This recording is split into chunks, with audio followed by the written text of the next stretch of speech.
はい、ハーさんチャンネルです。お疲れ様です。今回はね、アルファロメオジュニアをね、AI に分析してもらいました。どっちかっていうとね、マーケティング目線であり、CEO 目線っていうかね、経営目線っていうかね、アルファロメオジュニア、どんな立ち位置になるのかっていうのね、まだ出たばっかりで、日本でもそんなに、僕はね、街で見たのは2回ぐらいありますね。だから、ジュニアだ、みたいな感じでね、もう乗ってる人いるんだなと思って、ちょっと嬉しかったんですけど、まだまだ出たばっかりで、これからちょっとアルファルビオをね、背負って立つ車だっていう認識でいるんですけど、AI はね、どんな分析をするかっていうちょっと楽しみであり、怖くもありっていうところですけど、分析してもらいましたので、僕もね、まだ見てないんで、ちょっと皆さんと一緒にね、今回も見ていこうかなと思います。1ページ目、プロジェクトジュニア、ストラテジックアウディットっていうのかな。なんで、戦略的な監査ってマーケティング用語ですね。意味で言うと、会社として目的があって、その目的に対する、アクション、正しく行動できているかどうかっていうところなのかな。マーケティング用語なのかよくわからないですね。アルファルミオジュニア、戦略的完全解析。すごい。正しさと進化の境界線。なんかいつも思うんだけど、やっぱ AI ってこういうなんかこう刺激的な用語を使いますよね。戦略的完全解析。正しさと進化の境界線。今回もちょっとエヴァンゲリオン風のフォントにしてもらいました。2ページ目。はじめに、本レポートの多次元的視点、多次元的な視点なんですね。3つの専門的な解析眼、アナリスト、市場競争力と収益性の検証と、で技術者目線だと汎用プラットフォームの味付けの評価、で経営者目線でいうとストランティス生存戦略の是非と、アルファロメにとってストランティスの中で生き残っていく戦略として正しいのかどうかっていうところですね。で独自オーナー視点、1号級オーナーが直面する魂の有無を徹底比較。私、1号級のオーナーっていうことで、今まで分析してましたから、ここでも言わずもがない1号級だろみたいな感じで、1号級オーナーが直面する魂の有無を徹底比較と。利便性の追求か、ロマンの維持か、忖度なしの最終判定を行うと。これは買いか、それとも愛への新しい提案かっていうすごい、ほんとこんな、めちゃめちゃ自信満々に作ってるよね。すごいっすね。3ページ目。車両概要、戦略アルファの誕生と。これはジュニアですね。ジュニアかっこいいよな。今時のデザインだしね。で、やっぱイタリアンデザインですよね。どう見ても。日本車ではなんかやっぱこういう似たようなデザインになるんだけど、なんだろうね。日本車じゃないなっていうのがなんか一目でわかるっていうか、造形美っていうのかな。ホンダにもトヨタにも作れないよね。またマツダとも全然違うっていう感じで。純潔ではなく戦略の結実と。アルファロメオジュニアはアルファの大衆化と電動化の実験機であると。CMP プラットフォームという既存資産を活用し、ブランドの生存率を最大化させるための戦略的モデルとしての活躍を担うと。結論、生き残るための車であり、時代を作るための車であると。なるほどね。アルファロメオの大衆化って要するに好き者が買うっていうよりは、アルファロメオ全然知らなかったよ。知らないけど、なんかかっこいい車だなとか、外車なんか BM とかベンツとかね、なんかそういうありきたりになっちゃってて、なんか他の国の会社欲しいなとか、なんか全然今までアルファロメオに触れたことがなかったけど、あれなかなかなんか良さげな車じゃねみたいな感じで底上げっていうか要するに大衆化だよね。大衆化を担っていると。あと電動化の実験機ね。EV の実験機っていうことでね。ストランティス自体は EV ちょっとダメだねっていう判定をしてるようですけど、それでなんだっけ4兆円ぐらいだっけ減損してたけど、それでも電動化の波っていうのはその大波なのか小波なのかっていうところで、小波レベルでは着々と進んできてるっていう話だからね、やっぱり EV の実験機としてはあった方がいいよっていうこと判断なんでしょうね。3ページ4ページ目、機体構成ステランティス CMP の実像とプラットフォーム、ボディディメンションズと全長約4195ミリ、全幅1780ミリ、全高1585ミリと、ちっちゃいよね、こう見ると。159よりもちっちゃいよね。156、全長全幅だと156ぐらいなのかな。まあ、全高はもちろん高いけど、まあ、完全に B セグメント CV の規格内と、プラットフォーム CMP 系、プジョー2008やジープ、アベンジャー、フィアット 600E と共有される汎用プラットフォームと、生産効率を最大化したビジネスモデルの極致であると。ここでなんでこの比較出してるのかよくわかんないけど、全長の。まあ、全長4660ミリね、159は。で、ジュニアが4195ミリ。4、50センチ短いね、全長が。まあ、そう考えると結構ちっちゃいよね。まあ、確かに実物見たとき、コンパクトだな。でも、コンパクトだなと思ったんだけど、なんだろうね、大きく見えるよね、あの車。ちっちゃくは見えないっていうのがすごいなと思う。5ページ目。動力系ハイブリッドと EV の二段構え。ハイブリッド。これイタリア語かなよく分かって。1.2 リッターターボプラス 48V の MHEV と。マイルドハイブリッドなんだっけ確か。だから全力じゃないんだよね。加速の時とか、まあうまい具合に味付けしてるんだろうけど、で出力が約 100kW、136馬力。6速 DCT との統合勢力か。6速 DCT なのか、ツインクラッチなんだね。100kW、全部でってことか。1.2 リッターターボとこのハイブリッド足して136馬力っていう約 100kW なんだね。EV、エレクトリカ。エレクトリカって言うんだ。出力 115kW、156馬力から240馬力と。なんでこの幅があるのかね。バッテリーは 54kW、パワー。航続距離約500キロ。結構行くね。結構使えるんじゃない ?500 キロだったら。でもパワーすごいね。156馬力から240馬力ってどういうことなのかな。ボタンがあるんだろうね。普通のモードと、ちょっとこう飛ばすモードとね。技術者視点の注釈。中身はステランティスの汎用ユニットだ。156や159のような独自の鼓動はない。しかしこのユニットこそが現代の排出権規制という人に対抗するための唯一の武器である。なるほどね。この排出権規制っていう使と戦うために生まれたっていう。なるほどですね。次のページ行きましょ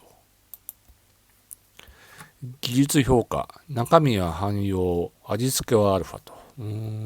アドバンテージ。利点有利なところですね。クラス最強のステアリングレシオ 14.6。意図的に固められたサスペンション設定。着座位置を低くしたスポーティーな演出。軽快さへの徹底した執着と。アルファっていうとやっぱこのステアリングのクイックさっていうのがあるよね。あとサスペンション。人に言わせればケツで曲がるとかっていう人もいるよね。着座位置を低くしたスポーティーな。スポーツカー的な演出ね。軽快さがないとねっていうところで。なるほどですね。リミテーションズ。限界って感じですかね。FF のみという物理的制約。3気筒エンジンの音と感能性の欠如。演出が人工的であり、機械的奥行きさに欠ける。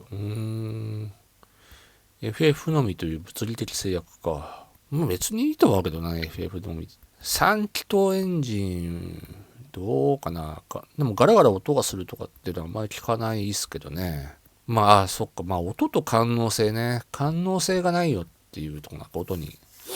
でも現代のエンジンにその感能性を求めているかっていうと、今のエンジンってフリクションをほんと減らしてるし、そんなにエンジンの音がいいっていうのはあんまり聞かないよね、どのメーカーも。演出が人工的か。車そのものの特性っていうよりは、なんかそのアルファらしさをどうやって演出しようかっていう技術者が試行錯誤して、これはアルファだなみたいな感じで作ったっていうことですかね。演出してるってことですかね。次行きましょう。名称問題、政治とブランドの衝突。これ聞いた。なんか、そうそう、ミラノだったね。ミラノからジュニアになったのね。発表5日後の強制改名、メイドインイタリー法の壁と。政府の介入、イタリア政府の横やりにより、ポーランド産なのにミラノは違法。すごい法律だね。との非難を受けたと。これは単なる名称問題ではなく、生産拠点をめぐる政治闘争であると。なるほどね。別にミラノっていう方がいいか、どうなんだろう。ジュニアってでもあれだよね。歴史的なすごい名前じゃない1960何年か、1300GT ジュニアっていうね、名車、本当に大衆車で買いやすい価格でみたいな、アルファが出してあれが大ヒットしたっていう歴史的な経緯がね、あるから、別にジュニアでもいいんじゃないかなと思って。でもこれ名前を名前をつける前にこのなんだっけ、メイドインイタリア法これがあるっていうのに気づかないっていうのがさ、ちょっと人材難なのかなっていう気もするよね。普通は誰かが気づいてさ、これダメですよっていう、ホームとかさ、日本だったら、いろいろ名前をさ、法的にクリアできるのかとかさ、ホームが検討したりとかするけど、チェックしたりとか。そこでさ、いや、ミラノはちょっと無理ですね、みたいな話になると思うんだよね。それがさ、発表5日後まで違法だってのが分かんなかったっていうわけでしょう。ちょっとこれは問題だと思うけどね。アルファらしい、イタリアらしいっていうのか、アルファらしいね。でもイタリアってでも、すごい細かいはずなんだけどな、あそこ、軍事産業は、すごい先端だよね。日本も戦闘機イギリスとイタリアと日本で作るなんて言ってるわけでしょ。レーダーとかミサイルとかすごい高性能なイメージがあるんだけど、こういうとこの詰めが甘いんだろうかね。ステランテスもアルファロメオも4もあると思うんだけど、しっかりしてほしいですね、この辺はね。ケツついちゃったね、最初から。次のページ。市場分析。グローバルと日本の温度差。世界評価。B セグメントの SUV ね。BSUV の入り口モデルとして優秀。アルファへの敷居を下げ、新規層を獲得。しかし、プジョー等とのハードウェア的差別化が価格に見合わないとの声もと。同じプラットフォームだしね。っていうとこかね。いくらぐらい違うのかね。でも同じってわけにはいかないよね。多少やっぱアルファの方が高い。こんなこと言っていいのかわかんないけど、アルファの方が高いような気がするんだけど、高くしても売れるような気がするっていうか。当然だろうって思うんだけど。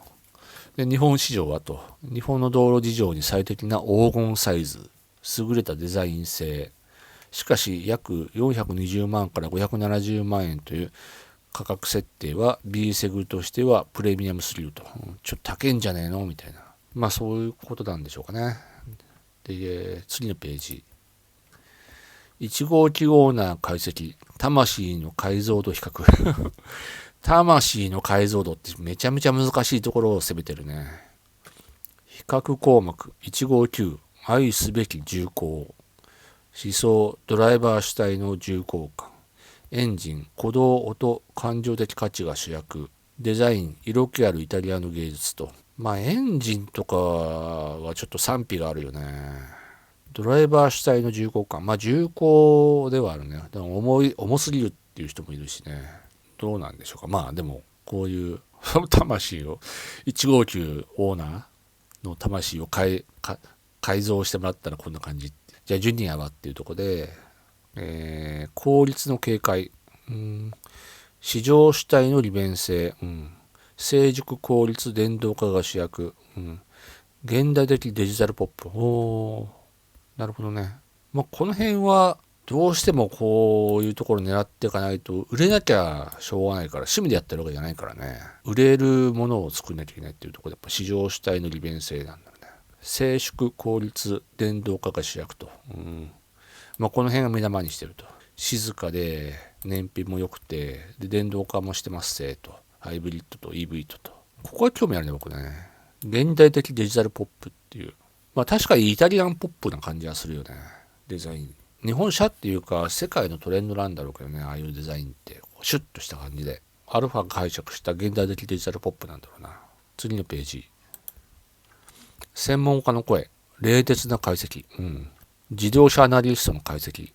この車に159の原因を追ってはいけないジュニアはアルファロメオというブランドが巨漢ステランティスの中で生き残るための適応の結果である。まあそうだよな。もうステランティスってなんだっけ、13、14ブランドあるしね。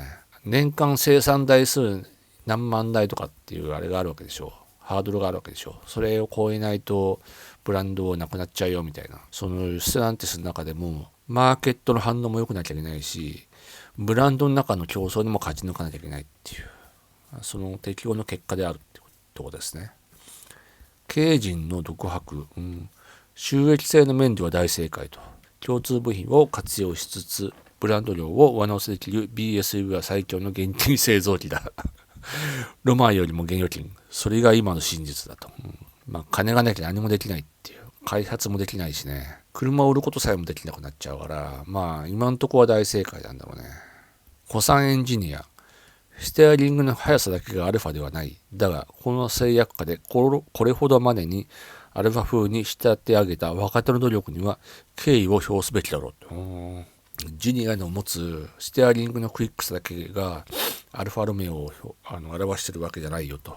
この制約下でこれほどまでにアルファ風に仕立て上げた若手の努力と。まあそうだろうね。若手だろうね。今、アルファで開発してる人って、ステランティスで開発してる人って、それをこうね、これはアルファだなっていう風に認識させるぐらいのアルファ風に仕立て上げたっていう若手、同じプラットフォームを使ったりとか部品共有したりとかしてるにもかかわらず、おお、アルファロメオ作ったね言われるようなっていう若手の努力。勉強したんだろうね、若手も。まあ敬意を表すべきだろうって。まあそうだろうね。若手の20代、30代が作ってんだろうからね。これはすごいなっていうとこですよね。次のページ。ちょっとごめんなさい。今喉がおかしくなっちゃって。11ページ目。最終審判開会中。by this if。アルファのデザインを日常で使い倒したいと。最新の EV、HV ライフを始めたい。セカンドカーとしての機動力を重視すると。なるほどね。まあ確かにこのアルファのデザイン、まあ見てもやっぱすげえなって思うもんね。いいなって。オーラがあるしね。それを日常でね、会社に行く通勤用だとか、お買い物車だとか、奥さん用の車だとかって、セカンドカー。まあもうアルファをすでに持ってる人がセカンドカーとして買ってもいいよね。Do not buy。エンジンの感能性こそがアルファの人と。159のずっしり感を期待している人。プラットフォーム共有を許さない純血主義。何この159のずっしり感を期待してる人って。ずっしり感は期待してないんじゃない？警戒感こそアルファって感じがするもんね。まあ、159のこれ期待してる人って何？私のこと言ってるわけ期待してないけど別に。エンジンの感能性こそアルファの人って、もうエンジンの感能性を求めてる人は、もう今の車はもう買えないんじゃないかな。156の GTA とか147 GTA 以降は、まああとあるか、アルファ GT、156、147と同じプラットフォーム使ってる。アルファ GT の V6 とかね、あの辺以降もう、感能性ってのはあんまりないんじゃないかなと思うけどね、その感能性を求めて、これ感能性だってわかるようなエンジンってのはもうその 147-156GT8 と α-GT とか、まあ、それ以降はないんじゃない？もう昔の車買うしかないよね。エンジンの感能性を求めてる人って。プラットフォーム共有許せない純血主義。なんかでもプラットフォームはどうなのかな、共有だからって、まあここにこだわり持ってる人っているのかな。別にいいと思うんだけど、プラットフォームは別に共有だって。いいプラットフォームはいいものはいいからね。あんまいないんじゃないかな。まあこれはいるかもしれないですね。この人、この感能性を求めてる人ってのがいるかもしれないですね。でもそういう人はもう花からもう現代のアルファは買わないんじゃないですかね。昔のオールドアルファ、クラシックアルファを求めてるんじゃないでしょうかね。CEO 判定。159オーナーには基本お勧めしない。そんなことないんじゃないの159から乗り換える人いるんじゃないですかね。私が159のオーナーっていうのを学習しちゃってるから多分こういうこと書くのかな。で、私にお勧めしないって話だよな。そんなことないんじゃない別に。ね、SUV 今の流行りだしさ、使い勝手いいし、サイズ感もいいしさ、あと維持費も安いしっていいことないじゃん。アルファのデザインだし。別にお勧めしないっていう、なんでこう断言するんだろうね。AI は。まあ、次行きましょう。CEO 最終総括。プロジェクトジュニア。X スコア、なんだかよくわかんない。スコアカードだからね。戦略性はもう5つ星。ブランド純度2つ星。将来性5つ星。技術革新4つ星。走りの楽しさ4つ星っていう。車の出来自体に関しては、ほぼ、まあ4.5、4. いくつって、4以上なんだろうな。ブランド純度ってまあ、プラットフォーム共有っていうのがあるから、まあ2個っていうことなんだろうけど、これだけ見るとすごいいい車ですよね。リープフォワード、新しいアルファが跳躍するための必然なる翼っていう最終総括してますね。これ何にこれフォグっていうか、リアランプだね、これね。なんだろうね。まあいいや。新しいアルファが跳躍する。だからこれからのアルファロメオを占う上ではもうこの路線で行くよっていうことなんでしょうね。プラットフォーム共有化してコストを下げつつ世界的に売れるような車を作るブランドになる。で、ちょっと高い、ちょっとプレミアムつけてね、高級車っていう感じで売ってくるんでしょうね。というわけで、これが出展ですね。でね、今回ね、最新のアルファロメオじゃないですか。だからもうちょっとね深掘りしてほしいなっていうことでこういう資料をちょっと作ってもらいました。じゃかじゃん。アルファロミオジュニア国産市場での魅力と国産ライバル比較っていうのをねちょっと作ってもらいましたね。日本を射抜く必然の翼ということでちょっと日本の国産ライバル日本マーケットでのライバルと比較してアルファロミオジュニアの勝機っていうのはどこにあるのか分析してもらったのをちょっと見ていこうと思います。第一段階ジュニア3つの武器と日本市場を制圧するための確固たる魅力を3つ武器があるよと、武器01プラットフォームを超越する走りと、アルファの熟練が下した味付けグループ共通の B セグプラットフォームを使用しながらアルファのテストドライバーが専用セッティングを実施。コンパクト SUV ながらヒップポイントが低くクイックで素直なハンドリングを実現したと。技術アナリスト視点中身は共通だが操作感は別物。ロールをされたダイレクトな感覚は他社の BSUV では味わえない毒があると。でプジョーだろなんだろうって同じプラットフォーム使ってるけどもうなんか全然別の車だよっていうところですね。次のページ。武器に目を引くイタリアンデザインと。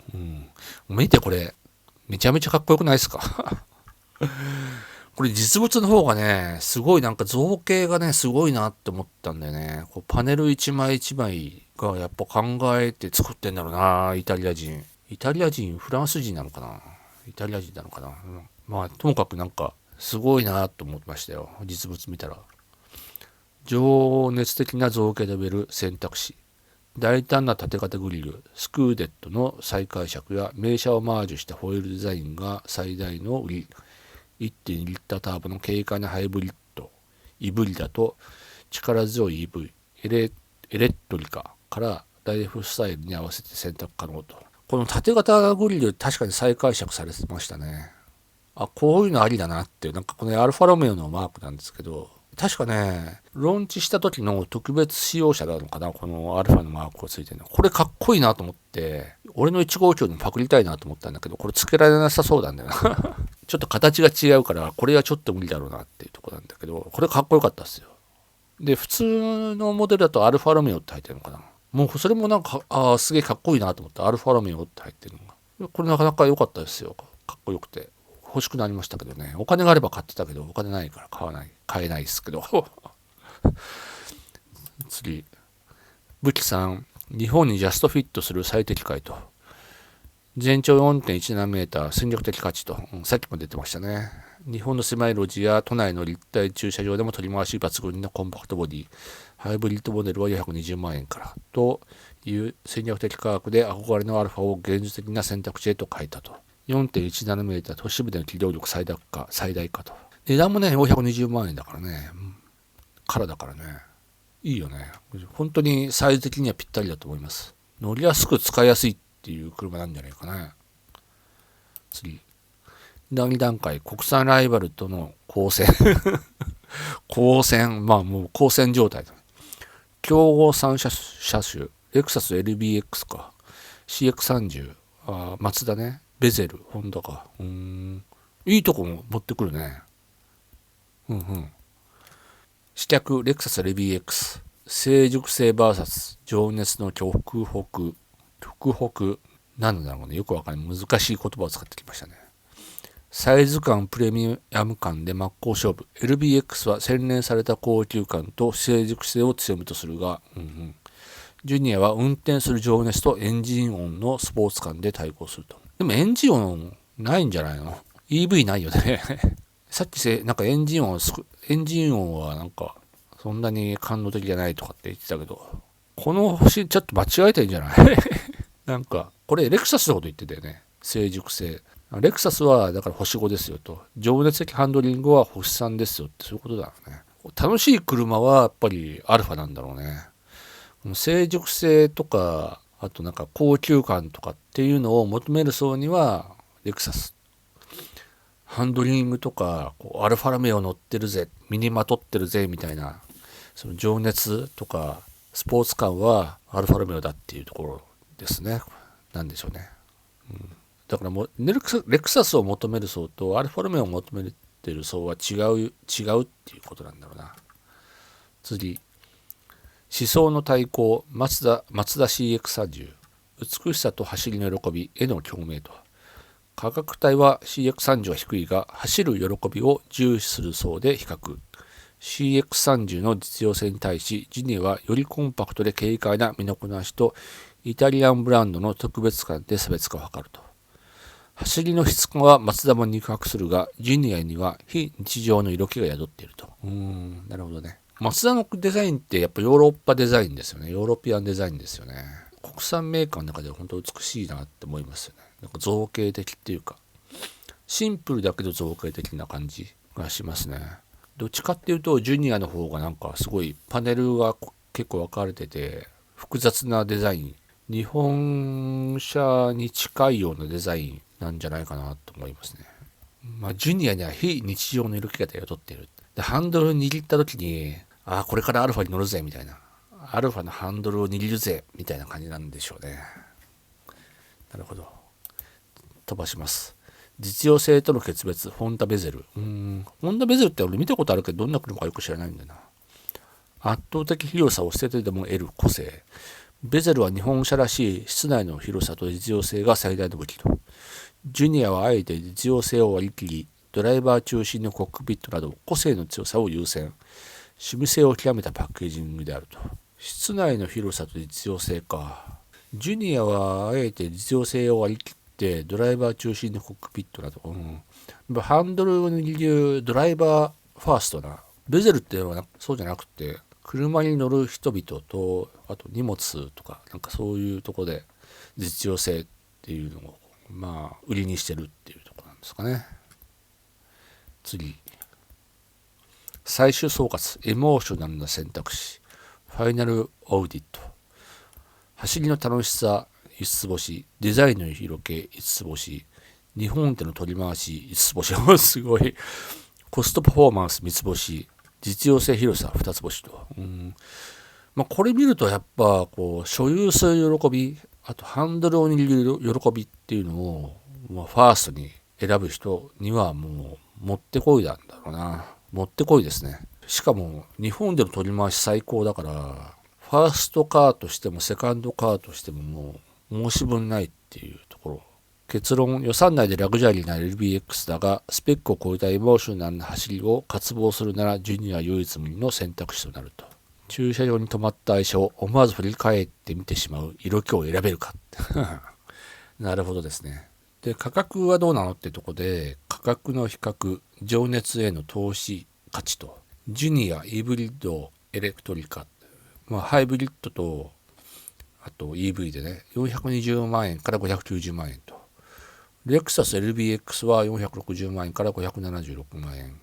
マツダ CX30 は275万円から368万円。ホンダベゼルは264万円から377万円と。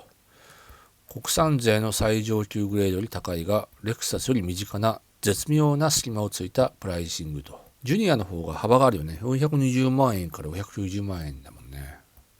レクサスは460万円から576万円。これオプションつけていくとどんどん変わっていくんだろうけど、この2台は、このジュニアとレクサスは、競合するのかな。CX30 とベゼルは、はるかに安い。この辺をどう捉えるかなんだろうな。価格の比較化だとこうなっちゃうんだろうね。